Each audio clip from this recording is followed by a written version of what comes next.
همه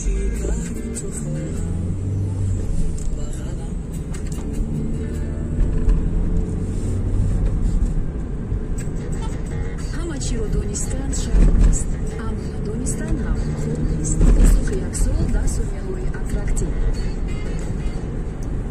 خب سوال زیبایی ایزد شریفی بود بغلم کن.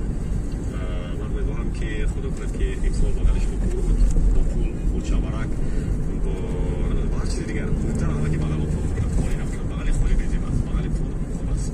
با هر چیزی که میخواهید شما بفرمایید پول باشد.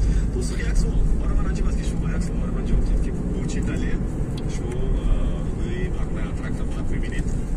با چه دلیل؟ شما روی برنامه اتراکت رو با چه دلیل باید ببینید؟ میتونید در برای برنامه سریع در اکران مستقیم 238 این چیزا رو درگاه شما نمشخالی کردن یا نمیدونم اذیت کردن مصرفانه خب بگید که برای چی بد میبینید ما رو؟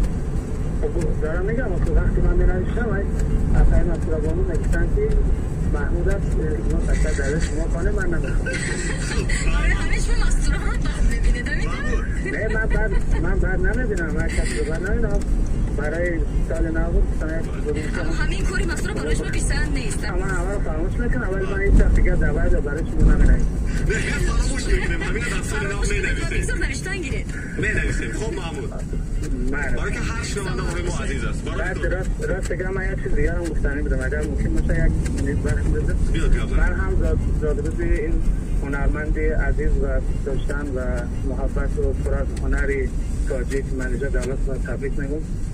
راست بگم من سلام علیکم. سلام علیکم. سال نوتون مبارک باشد. نامتون چی است؟ سلام. نامتون چی است؟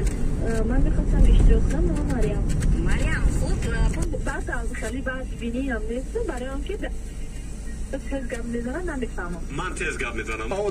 دامی سال ما را گوش کرده نه؟ گوش کردم. 2021 بله. از شما یک توفه باشه دیگه. توفه خودم نمیشم. نه اکو خیلی توفه دارم. نه توفه نداره معذرت. کار بر. توفه نداره معذرت. خب سلام علیکم.